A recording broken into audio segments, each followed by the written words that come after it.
Welcome to today's webinar. We're going to talk about ransomware, alerts, and protections. My name is Ray Kuhl. I'm president of PBSI. Thank you for joining.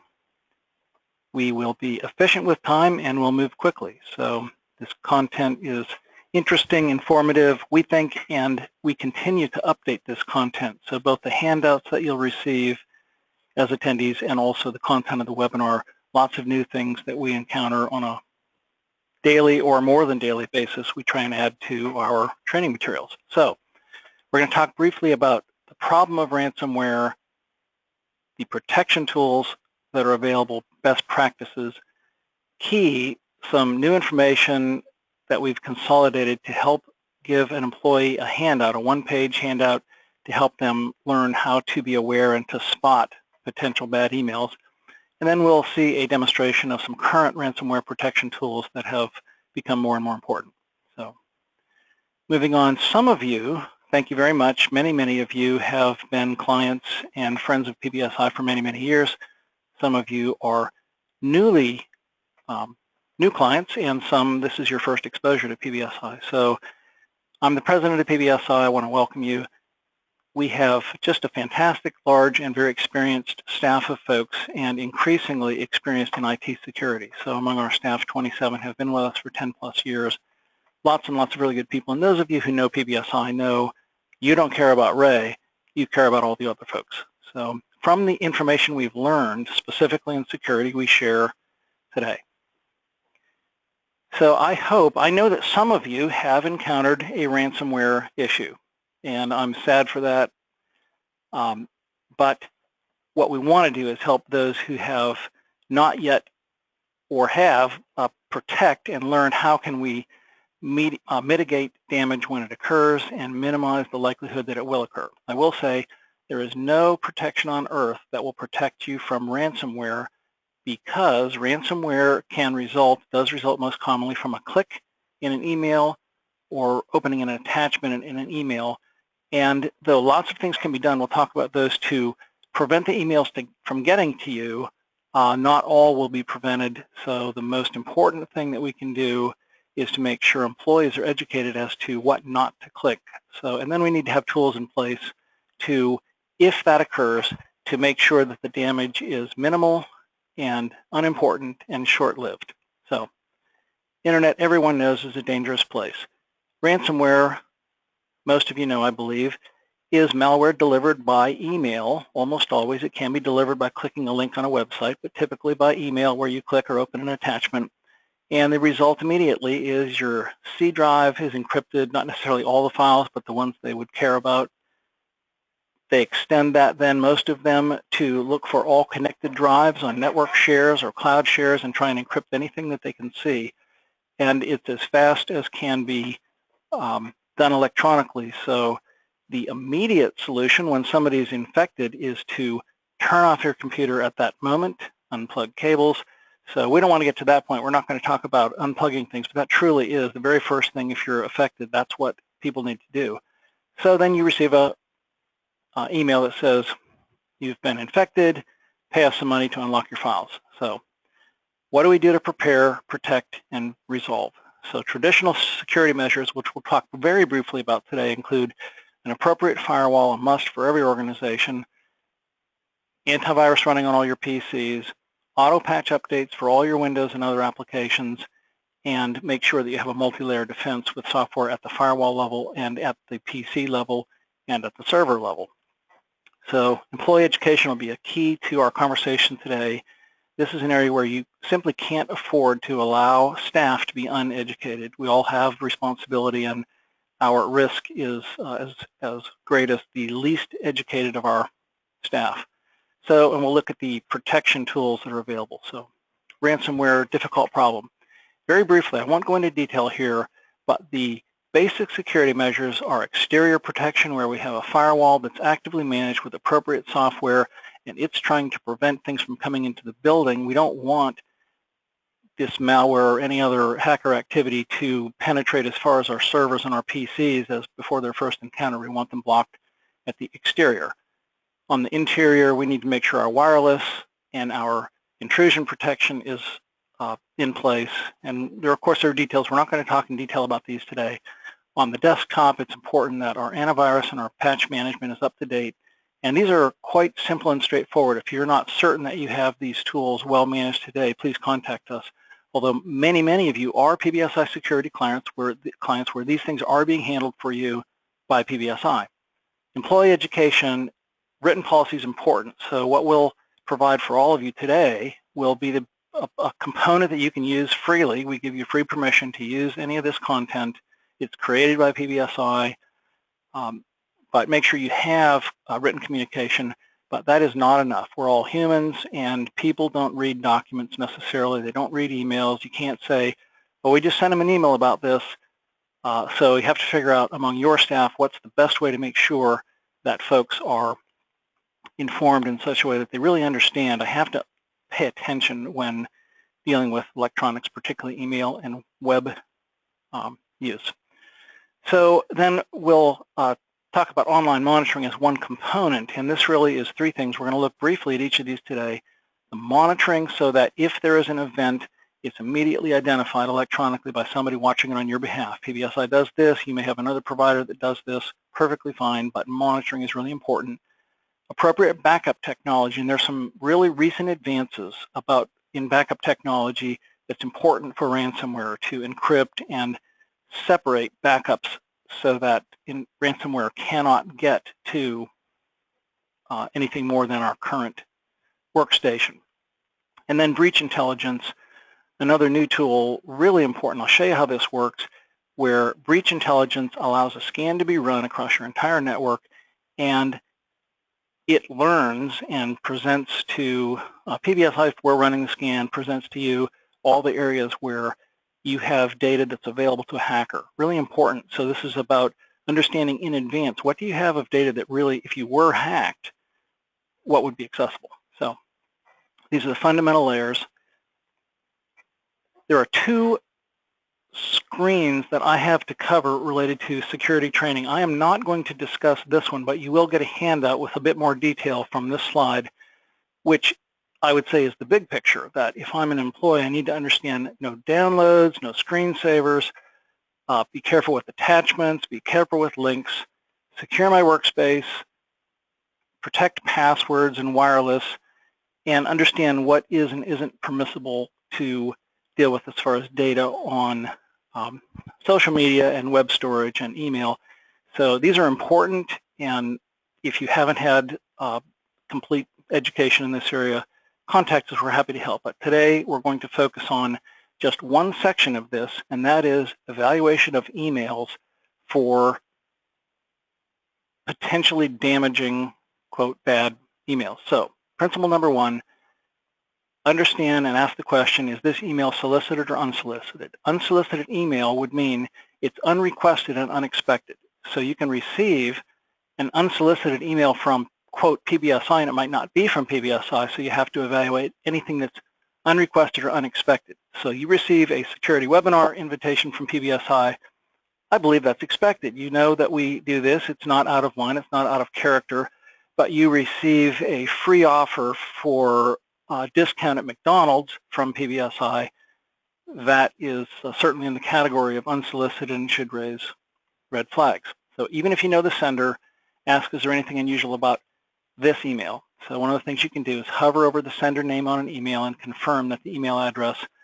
There are cases where you will see the email came from Ray Cool, and if you hover over the email address, of course, I hope this never happens, that I'm hacked and you would find this, but it would be some other email address that's not mine. So easy to confirm if the address is valid. Although I will say there are cases where the address can be valid and something occurred because my email address is publicly available on the Chamber of Commerce website or whatever, so it's not the only thing you need to be careful about. So things like time of day, things that are sent in the middle of the night, great caution. The other recipient list, if there's a short list of recipients that the sending person also knows, so you receive one from your daughter and her brother and her friend are also on the list, careful, because this is a common trait of emails. They'll have access to the email list of the sender, but they won't blast it out to all the contacts. They'll group them in small groups. If the content is very brief or out of character or uncertain why this person would send this content, so if I get an email, and this has happened to me, it's probably happened to you, where the content simply says, thought you'd be interested, thought of you when I saw this. It's not enough for me to really understand that this is bad, but it's out of character. So unless somebody really sends you emails like that and you've learned it's in character for them, those are some things to be cautious about. Okay, so the basic idea for all of us is antenna up all the time, every email. And if anything catches our gut, what is this for? There's something about this, stop. Put it aside at least, and either delete it or ask, what would happen if I don't open this or don't review this, and just be very cautious. So any of you are welcome. If you use PBSI for security services, you can forward any email you want to PBSI and say, would you check this? Is this email okay? We're happy to do so. We don't charge for it. And you may have somebody internally who provides that function as well, but you don't have to. We know that each employee at every desktop is not comfortable making the decision, is this okay or not? Looking for misspellings, grammar mistakes, unusual phrasing, emails that come from out of the country for folks who are not typical English speakers, just the slightest phrasing issue. Unusual colors, is this out of character, garish, or whatever, people who aren't familiar with maybe a traditional US formatting of things. Formatting, font variations, so you see just the little font variations between these words. We see those kinds of things in emails where someone's not as careful as a true, if UPS is going to send out an email, they're going to be very careful about it. Somebody's scamming UPS, maybe not so much. Current events, product releases. So any current event, things related to the Olympics, we've seen lots of scam emails, disasters, every time there's an earthquake or something where people are likely to say, you know what, I do want to donate, or I would like to know more information. Around every holiday, celebrity events, product releases, Apple and Tesla are very, very common, but there are others. Social media. So this is kind of a separate item here, but we trust our friends, but we can't trust our friends to be foolproof. There is no shame in being fooled by an email. It's happened to so many people who have their antenna up and they know better. They make a decision to click on a link, or they go to a website that in and of itself isn't bad, but now they've decided to make a download, and their Facebook or their Twitter has been compromised, and now they've recommended an article. They may or may not have, somebody might have done it on their behalf, or they may have really recommended an article, but they didn't really read it, and they don't know that there's a link within that that is dangerous. So just be very careful with social media. Don't trust your friends, if you understand my context. Offers that are too good to be true, $1 iPhones or the like. Does the content make you curious? Unfortunately, NBC News and ABC News and all the others have gone on a pattern where they try and make us curious to click inside, but you understand the idea, I'm sure. Who wants to make me curious about this particular topic? So antenna up. Scammers are very clever, very clever. It is really difficult sometimes to discern that this email from UPS or Amex or the current one we just got notification about today was an official looking email that's offering an FTC refund. And they change just constantly. There are, I've read 100,000 new scam variations a day, so I have no idea what the right number is, but there are lots and lots of folks. One comment about this, I saw recently in an email that you can, of course, I review a lot of security emails, but you can go to a certain site and for $39 download your ransomware kit with instructions how to use it. So a high school kid who thinks, this would be interesting, for $39 can have access to hacking tools and ransomware tools, and it's so widespread today that and it's going to become worse. Okay, links. Before you click on a link, never respond if the click link for confirmation or reset. It might be legitimate that you need to reset or you need to confirm, but go directly to that vendor's website and do it there. Or log in separately. Don't click the link in the email. So that would be true of any bank email, any retailer. Don't click links when you're asked for information. So even if they know part of your credit card or your Social Security number, these things are available in more public ways than would be your full Social Security or full credit card number. So if you think a request may be legitimate, go to the vendor site and log in directly. Do not copy and paste, because unless you're careful about it, you can copy the link along with the text, and you don't, then you've just achieved the same thing as clicking on the link. So you can hover over a link, and we find that in a lot of cases, unbelievably, links are misspelled, or they'll misspell Amex or the word security. So unexpected content, added extensions like Amex doesn't have a .us.com and UPS doesn't have a .pickup.com. We may not know that, but unless it's very straightforward and you can confirm through your own click, just be cautious. So think twice, and feel free, if you're a PBSI client, forward stuff to us. We're happy to evaluate it for you. So here's a one option, scanurl.net, one of many choices where you can go to a website and you can copy and paste a link from an email you've gotten, and they'll run it through a filter determining if there's any bad reports or known information about that particular site.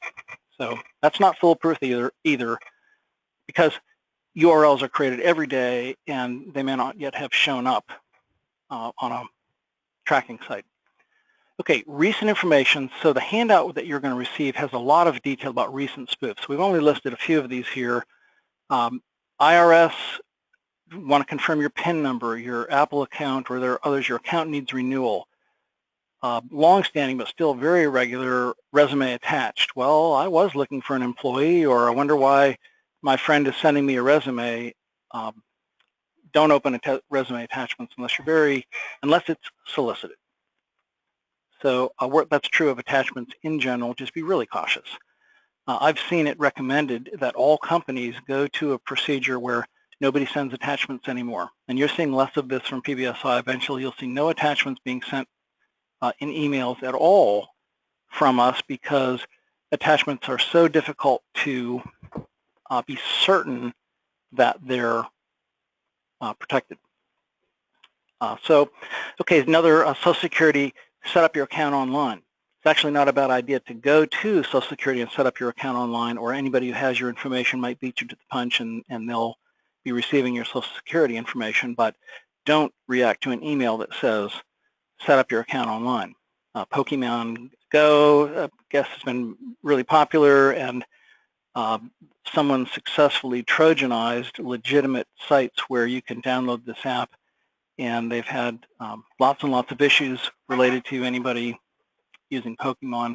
Game of Thrones, you violated a copyright. You can solve it by just going to this website and paying us $10 or some minor amount.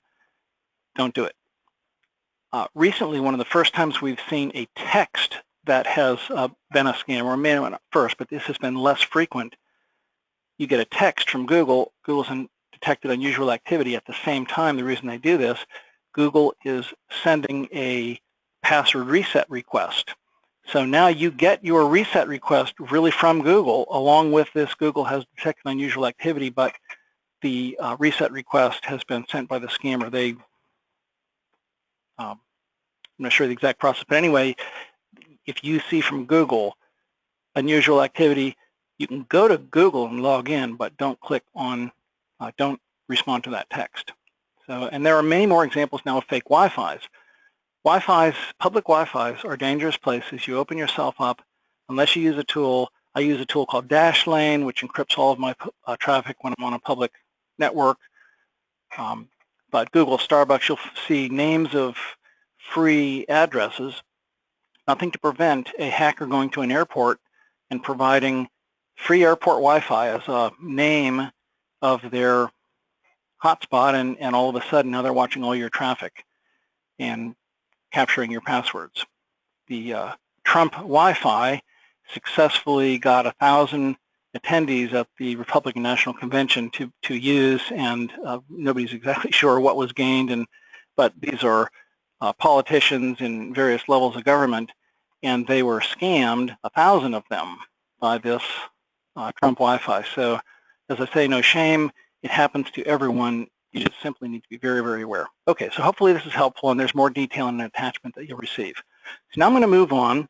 We will be finished by 1 o'clock sharp or before. I'm going to move on and do a, short demonstration of 3 key tools: online security monitoring, backup defense, and we'll talk about characteristics about this, and data breach risk intelligence, which is a tool I'm really excited about, in that it's unbelievable when you see what it delivers. I would dare say that there is an organization listening to this who wouldn't actually find some things that would surprise them. When we first ran a scan at PBSI, we were very surprised, learned things, and immediately it caused us to take some action.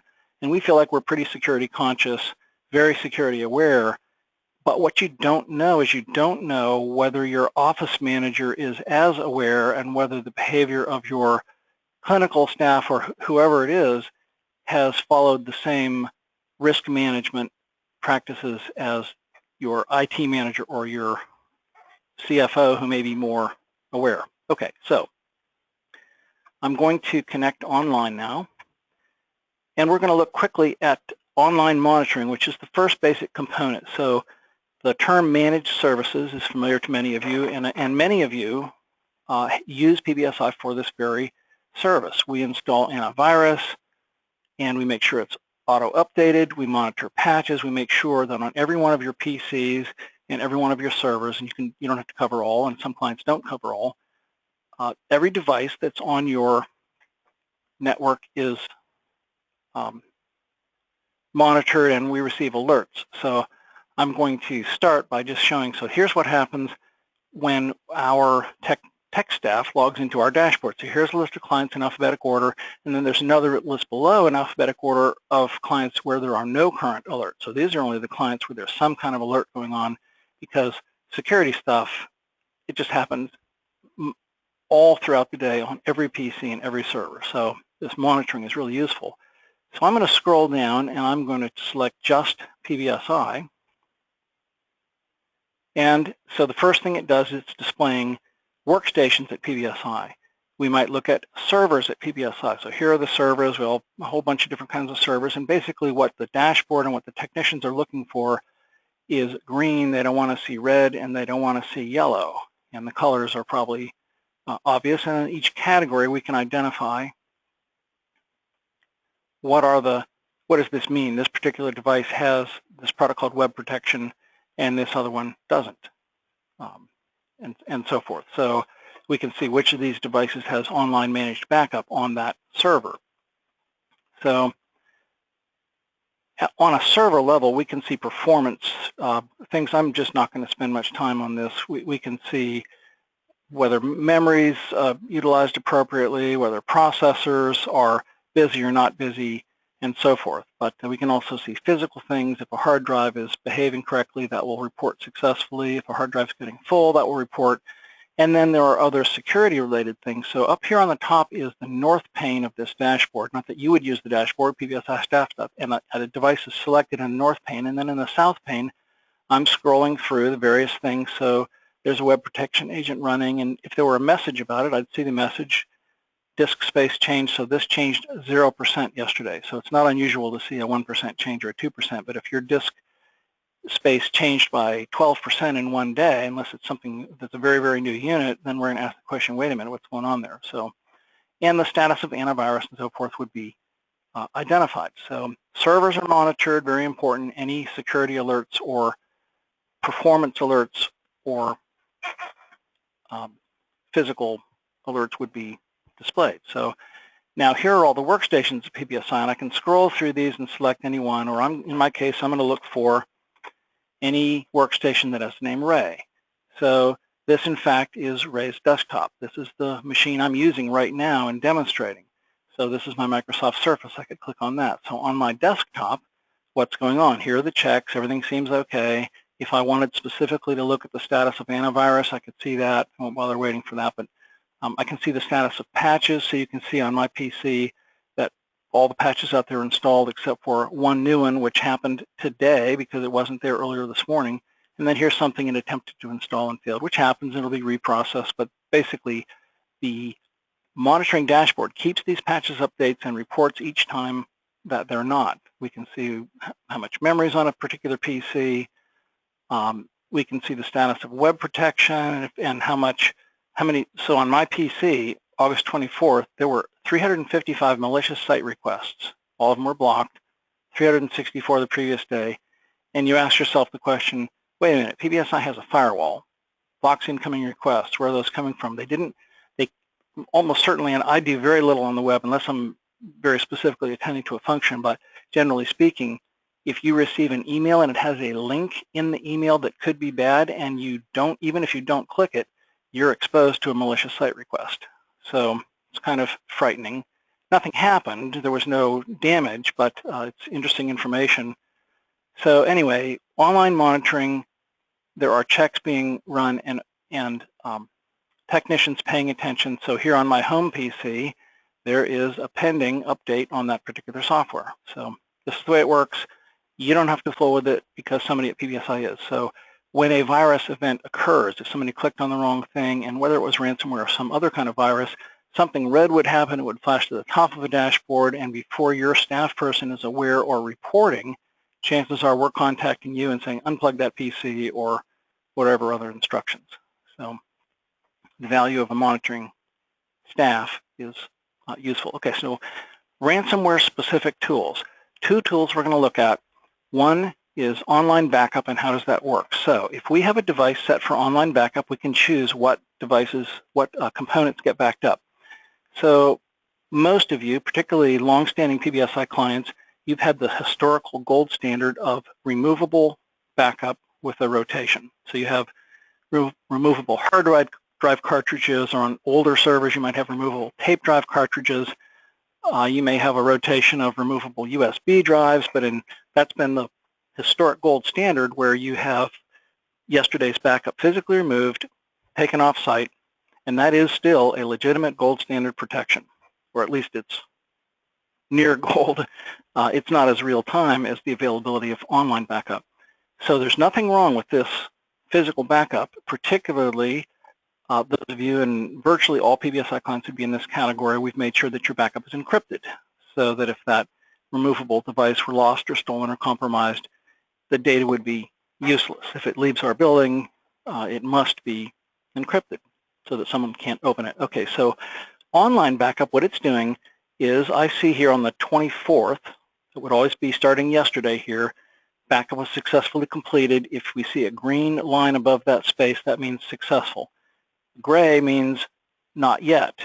Red or some other color would indicate partial or unsuccessful. So an unsuccessful backup, if we have this set up, whether it's on a PC or on a server, immediately flashes to the top of the dashboard, and we know that that's an action item. A backup that hasn't been run successfully could result in a critical problem and is in the category nearing a down server. Okay, so on this backup, as I hover over the 17th, you see in the right-hand column duration 1 minute, duration 5 minutes of the two sets of things that are backed up. Go to the 24th, that says 2 minutes, 5 minutes. Go to the 13th, 1 minute, 5 minutes. The point is, 2 minutes, 5 minutes, that it's only backing up on a daily basis. It's backing up incremental changes. So periodically it backs up the entire unit, and then it keeps incremental, so that we could recover a file from any day and have it not take that long to recover what was changed on that day. So inside of this online backup, a couple of key things are taking place. First of all, it's backing up twice.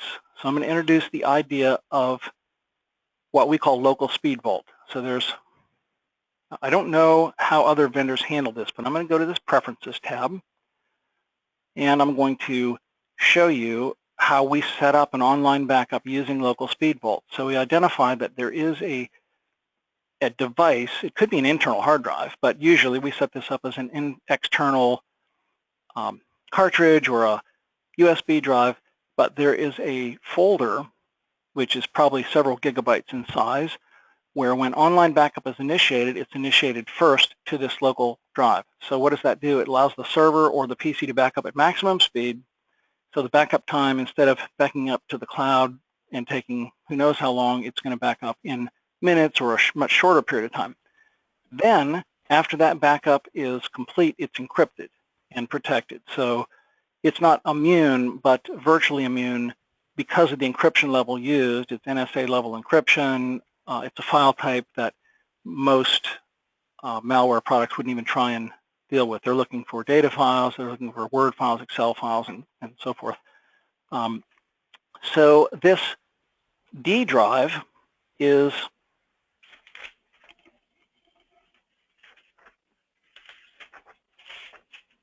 it's the one being backed up, and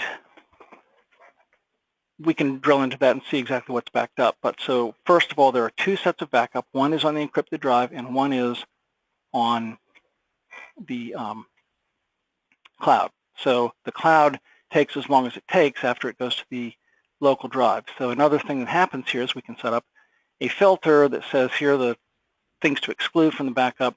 We can set up performance where we don't want, let's say that there was enough data being backed up that data might take 2 days to back up.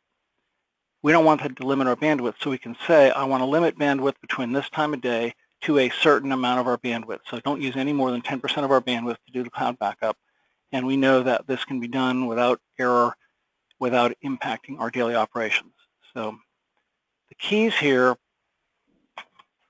are that there's multiple copies, and I can go to any previous day and back up files from that previous day. So we keep all data for a minimum of the last 28 backups, and every file is kept at least the last 3 iterations. So if you have a policies and procedures document that's modified once every 3 months, you'd have the current version and 3 prior versions of that in the cloud. So it's secure and it's disconnected. Okay, so enough about online backup. I want to move on to our final topic to demonstrate, and that is online data breach analysis scanning. So what is the principle being dealt with data breach scanning? The principle is we know that, or we don't know if there is data on our network someplace that is unprotected. So I'm going to define protected data as encrypted with a sufficient level of encryption. So your EHR data will be encrypted. You have a password protected Excel file that's encrypted. So where are the files that if a hacker got hold of them, they would actually be able to do something with them? So it starts off the dashboard at starting point shows us sorry, I'm hearing voices. I hope you're not hearing voices. So the starting point here is we know how many scans are being done. So we're doing more and more of these scans. In total, of the units we're scanning, how many of them have Visa cards where there is exposure? How many have MasterCards, American Express, Discover? How many have credit card issues in general? How many have driver's license exposures? How many have social security numbers? So a lot of these things on PBSI's case, we leave in, it's not unprotected, but with demonstration files in place. But you can see here that the most unprotected unit has $64,000 worth of data. So there is an algorithm, I don't know what it is, that calculates that an exposed credit card is worth so much, an exposed social security number is worth so much. If you have a record with both of them exposed, then it's worth more, and so forth. So I'm going to drill into this and identify what is it that we can learn about this particular PC. So I'm going to drill into this unit where it says there's $2,000 worth of data. Actually, I'm already logged in here. Or maybe it wants me to log in again because it's been enough time, so that's fine. I'm logging into our risk intelligence dashboard for this PC, and I want to do, there are a couple of things I can look at: data breach, PCI, and security. So they're all combined together. I can see them in one place, but if I only wanted to really see the PCI compliance status, I could do that. In this case, I want to look at data breach scan compliance. So I click there, and this shows me the most recent scan. I can go back to the scan from yesterday and the scan from last week and compare them. So this says social security numbers, date of birth, dates of birth, and driver's license numbers are exposed. So what are they? So this vulnerability summary allows me to come down now and see unprotected data. So on this PC, Some of them are in an Outlook archived PST. Oh, that's interesting, not even the current, it's an outlive. Here's a direct file stored in the documents folder that the name of this is indicated. It's a test file with no real numbers, so that's what it is. And then these others were real. We left them there because they didn't contain real data, but for demonstration you can see. So let's look at this test file. This is simply a spreadsheet that has Social Security numbers in it. So you can see the numbers aren't real, but it will find anything formatted that looks like a Social Security number, and it will report it, and it tells us exactly where it is. I know that it's in this folder, it's called this. So what would happen is we would then go and remove that or encrypt it, one of the two. So other examples real quickly. Here is something in a folder where it's reporting a date of birth that it gets in a training document. And then one more example here. In this archived Outlook file, there are some items or one or more items in deleted and sent items. So in the deleted file, here was something our insurance carrier, there was a training document that says to add additional drivers, here are driver's licenses and how that's to be reported. So you can see how this works and you see where the document is. Once this scan has been done, you clean your network up. The first time we ran that scan on this PC, far more things were reported.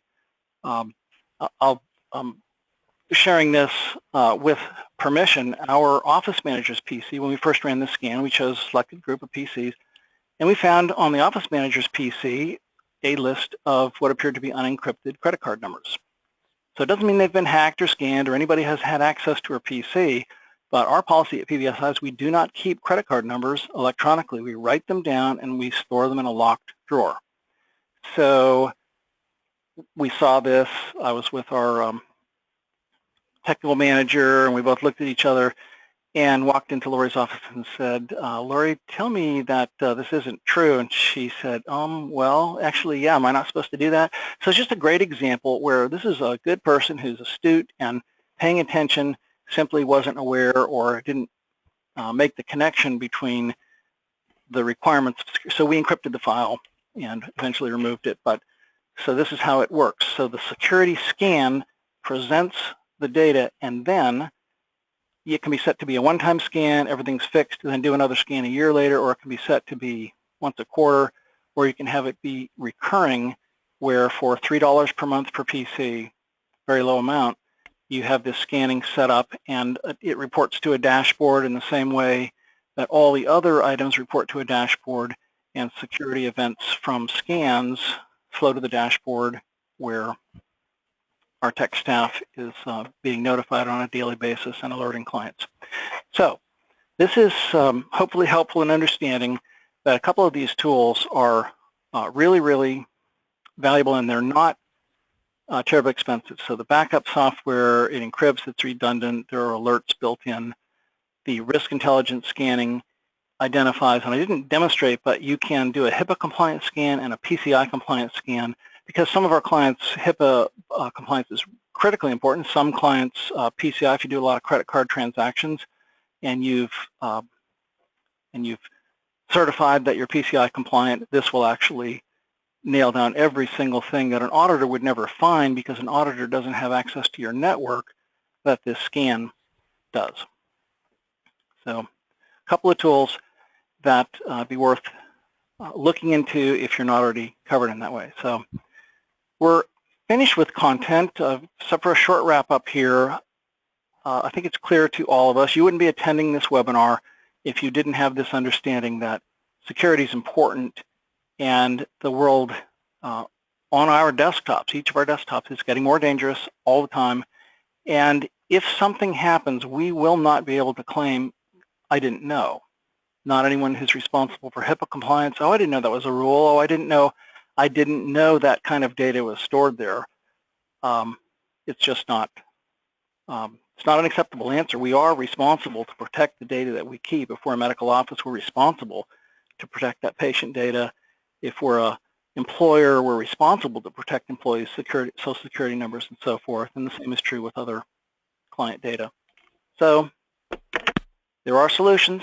Get ahead of this. So each of you will receive a link, not an attachment, to IT security education, a summary of the overall security principles as an employee, including my desktop and my password security, and then you'll receive this single-page summary of items to evaluate inside of an email if you want to try and discern, is this one okay or not.